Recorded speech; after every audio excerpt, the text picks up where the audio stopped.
Hello students, मैं हूं शिव कुमार और आप देख रहे हैं सिर्फ फैक्ट 0.1।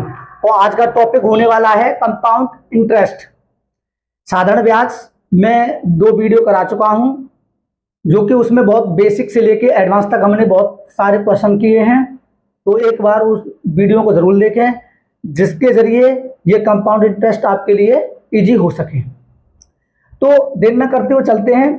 तो सवाल करेंगे, कुछ बेसिक फॉर्मूले भी करेंगे। जैसे हमें अगर साधारण ब्याज यानी कि साधारण ब्याज निकालना होता है, तो साधारण ब्याज निकालना होता है तो एसआई बराबर क्या होता है आपका, यानी कि अमाउंट माइनस प्रिंसिपल। एसआई बराबर अमाउंट माइनस प्रिंसिपल। अगर हमें अमाउंट निकालना होता है तो हम करते हैं P प्लस SI।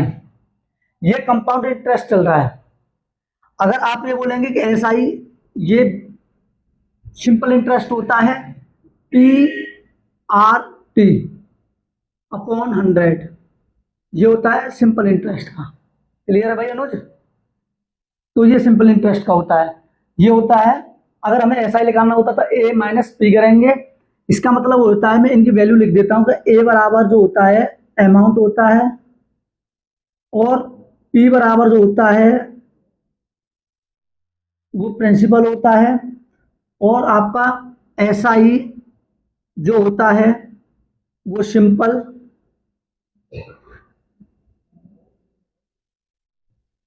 इंटरेस्ट होता है। हिंदी में मिश्रधन, मूलधन और आपका साधारण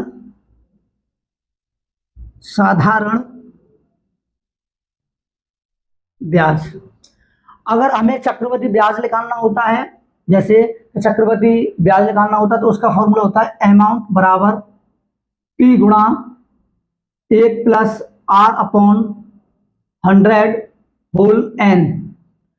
तो P तो बता ही दिया मैंने। R जो होता है वो होता है आपका रेट यानी कि दर, जिसको रेट बोलते हैं। N जो होता है हमारा होता है टाइम, जिसको समय बोलते हैं, या हम T लिख सकते हैं। क्लियर है? ये थोड़े बेसिक फॉर्मूले थे, बहुत जल्दी फास्ट किए हमने।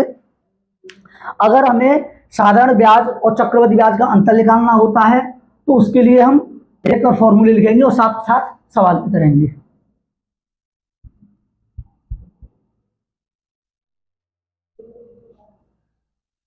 सवाल कुछ इस प्रकार से करेंगे, जैसे हमें थोड़ा लिख लेता हूं मैं, डिफरेंस यानी कि हमें क्या निकालना है, CI और SI का अंतर के लिए फॉर्मूला है हमारा ये। तो डिफरेंस अंतर लिखेंगे। अंतर लिखने के बाद में क्या लिखेंगे, P यानी मूलधन, P लिख दिया मूलधन। और फिर उसके बाद में क्या लिखेंगे, R अपॉन में 100 होल स्क्वायर, ये 2 वर्ष के लिए, 2 वर्ष के लिए। यही फॉर्मूला है भैया अनुज, यही है ना अंतर। अब ये अंतर निकालने के लिए ये मल्टीप्लाई तो नहीं है, ठीक है ना, मल्टीप्लाई है ना, प्लस तो नहीं है। अब P निकालना होता हमें तो P इक्वल लिखेंगे D गुणा 100, 2 बार लिखेंगे तो 100 स्क्वायर अपॉन में R स्क्वायर। ये हमारा 2 वर्ष के लिए यानी कि CI और SI का अंतर निकालने के लिए फॉर्मूला होता है। इसके बेस पे एक सवाल ले लिया जैसे हमने, कि सवाल कुछ इस प्रकार है कि 2 वर्ष आपका समय दे दिया, यानी कि समय 2 साल, और रेट दे दिया आपका 4% और डी दे दिया आपका 3, और आपसे पूछे ले जाएगा P। ठीक है? अब फॉर्मूला लगाते हैं तो आपको पता है कि P निकालना है हमें तो सबसे पहले, तो P का फॉर्मूला ये है हमारा, P का फॉर्मूला ये है। तो क्या करेंगे हम, P इक्वल D गुणा 100 स्क्वायर अपॉन R स्क्वायर।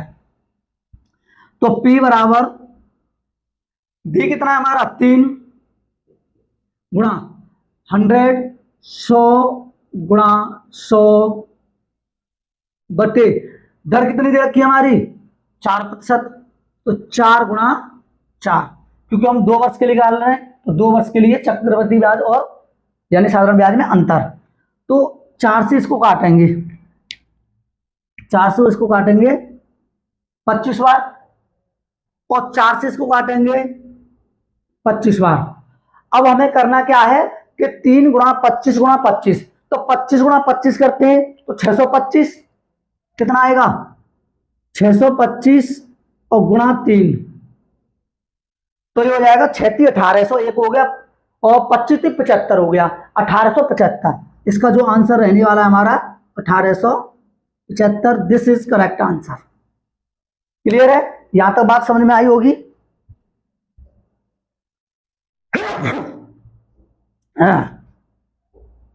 भाई अनुज समझ में आई आपके? चलो आगे चलें, रफ कर दिया जाए।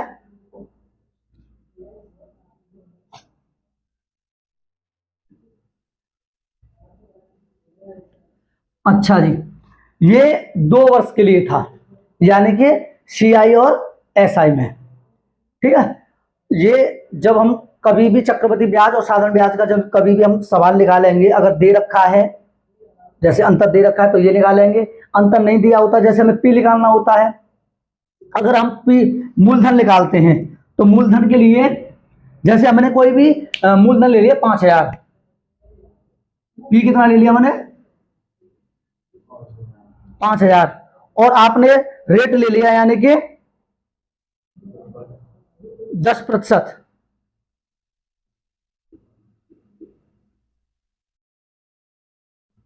रेट कितना ले लिया 10%, रेट 10% ले लिया। क्लियर यहां तक?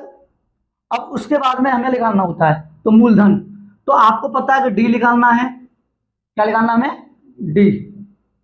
डी निकालना तो फॉर्मूला लिखेंगे पहले तो डी बराबर क्या लिखेंगे? Principal R upon 100 whole square, यही तो था। और समय तो आपको पता ही है कि 2 वर्ष की चल ही रहा है, ये समय तो 2 साल का ही चल रहा है। तो डी इक्वल लिखेंगे पी 5000 और आर हो गया आपका 10 गुणा 10 बटे 100 गुणा 100, यही तो था, यही है ना। यानी कि अंतर निकालने के लिए अब क्या करते हैं, ये 2 जीरो से ये 2 जीरो कैंसिल, इन 2 जीरो से ये 2 जीरो कैंसिल, तो कितना आ गया? डी जो हो गया आपका कितना हो गया 50। कितना हो गया 50। यहां तक बात समझ में आई, सवाल समझ में आया होगा। अच्छा, अब आगे चलते हैं, यानी 3 वर्ष के लिए। ये तो 2 वर्ष के लिए था, अब 3 वर्ष के लिए चलते हैं।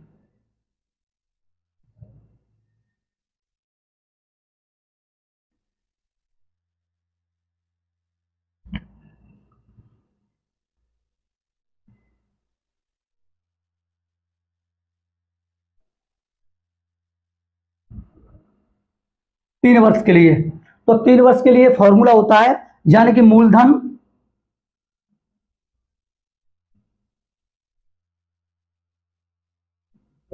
अंतर बराबर मूलधन गुणा हो गया, और आपका हो गया आर अपॉन में 100, आर अपॉन में 100 होल स्क्वायर, और ये हो जाता 3 प्लस आर अपॉन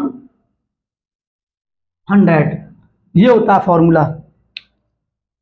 अब इस बेस पे हम एक सवाल करते हैं, जैसे मूलधन दे दिया आपका 2000, पी कितना दे दिया 2000, और दर दे दी आपकी 10%, 10%। अब निकालना हमें क्या? डी। और टी तो आपका दे ही रखा है क्योंकि हमने लिख ही रखा है 3 वर्ष के लिए। तो देखें भाई, इधर देखो, मूलधन 2000 हो गया गुणा दर दे रखी है 10%, तो 10 गुणा 10 करेंगे तो कितना आ जाएगा 100, और बटे 100 गुणा 100 करेंगे तो 10,000,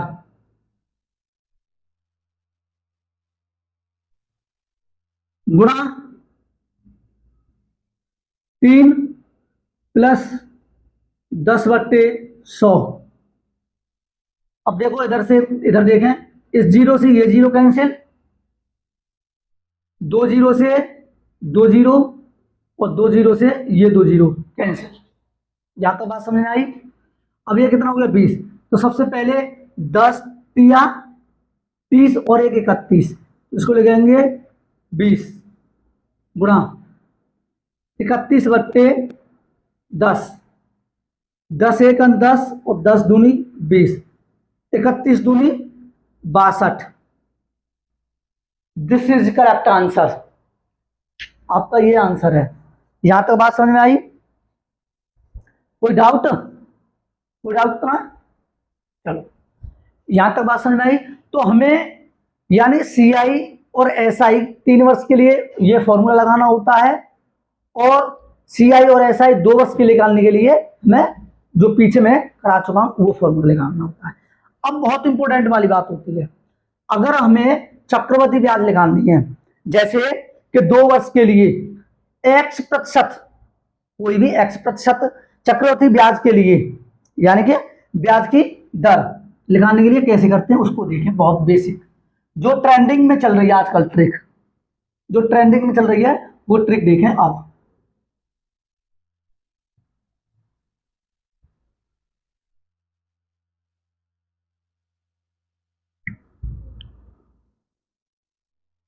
दो वर्ष के लिए X%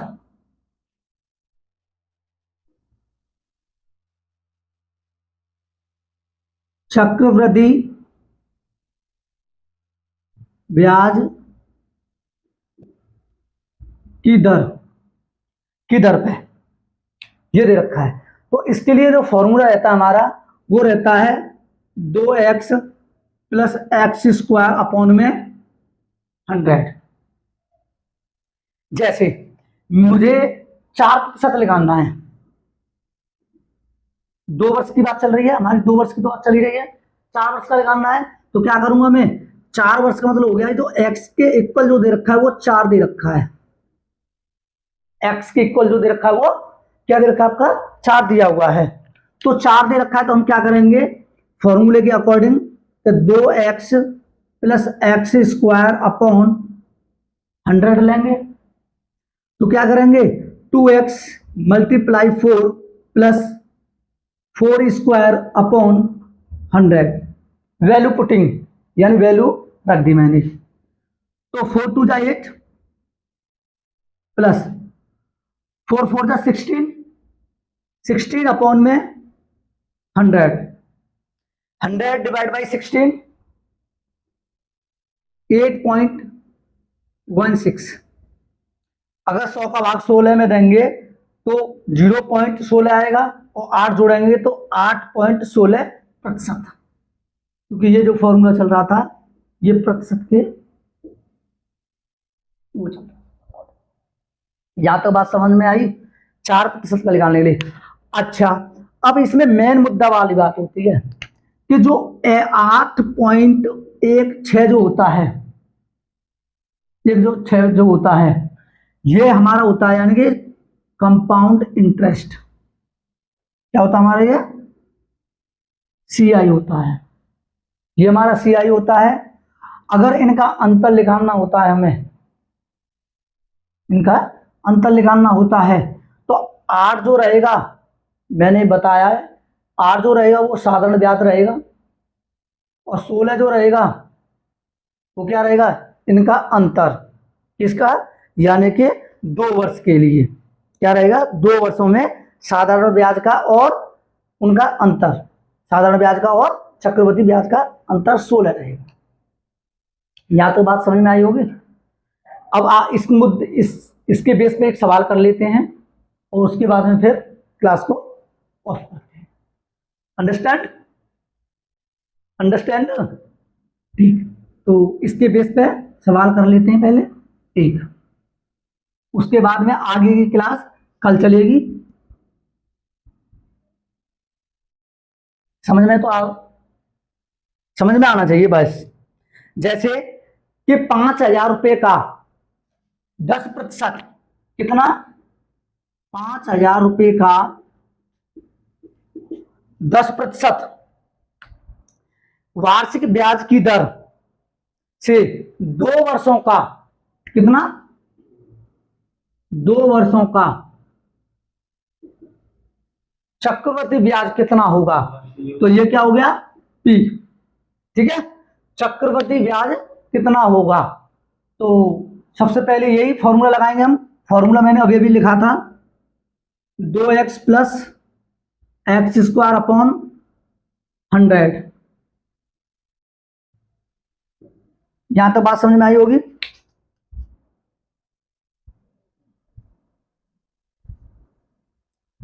तो निकालना है, कैसे करेंगे भाई अनुज, देखो, 2 गुणा 10 प्लस 10 गुणा 10 100 बटे 100, 100 से 100 कैंसिल एक बार, 10 दूनी 20, 21% आ गया, हाँ या ना, बिल्कुल। उसके बाद में क्या करना है, प्रतिशत हटाएंगे बेटा, बटे 100 लिखेंगे, गुणा 5,000 लगाएंगे, 5,000 लगा दिया। उसके बाद में क्या करना है, 2 जीरो से ये 2 जीरो कैंसिल, और 21 गुणा 5 करेंगे तो ये हो जाएगा 105 और 0 1050। This is correct answer. यहां तक बात समझ में आई।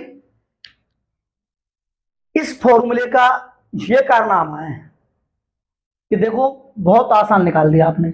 अगर ऐसे नहीं निकालते तो आप कैसे करते बेसिक रूप से। एक और तरीका है, तरीका देखते हैं सॉल्व करके।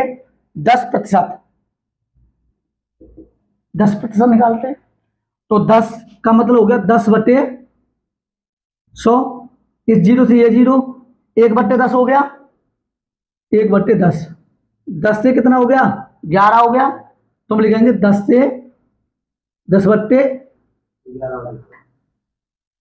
11 बट्टे 10 होल स्क्वायर, क्योंकि 2 वर्ष के लिए बोल रखा है, तो इसको लिखेंगे 11 और 2 बार लिख लिया मैंने। या तो ऐसे कर सकते हैं सॉल्व है, और ऐसे नहीं कर सकते हैं तो वैसे कर सकते हैं क्योंकि मल्टीप्लाई करके। तो अब ये हो गया। अब इसमें बोल रखा है कि मैंने ये थोड़ा उल्टा लिख दिया है, तो मैं ऐसे लिख देता हूं 10 और 11, 10 और ये 11। ठीक है, 10 गुणा 10 करेंगे तो 100 आएगा, और 11 गुणा 11 करेंगे तो 121 आएगा। आएगा नहीं आएगा। अब इन दोनों का जो अंतर रहेगा, क्योंकि ये आपका P है, ये P है और ये A है। देखो ये P है और ये A है, तो P का मतलब हो गया ये मूलधन और ये क्या हो गया मिश्र धन।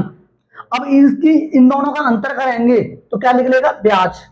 बताया मैंने SI बराबर A माइनस P। तो ये क्या होगा, इन दोनों का अंतर करेंगे कितना होगा, वो ब्याज रहेगा, ब्याज रहेगा ना। तो ब्याज प्रतिशत में, अब प्रतिशत हटाओगे कितना आएगा, 100 गुणा 5,000 गुणा करेंगे 21 गुणा 50 कितना आएगा 1,050। ये भी तरीका ऐसे कर सकते हो, ऐसे नहीं कर सकते हो तो काट के कर सकते हो, इसको यहां काट के फिर मल्टीपल कर लेना तो भी निकल आएगा। जहां तक बात समझ में आई, तो आज की वीडियो यहीं समाप्त होती है।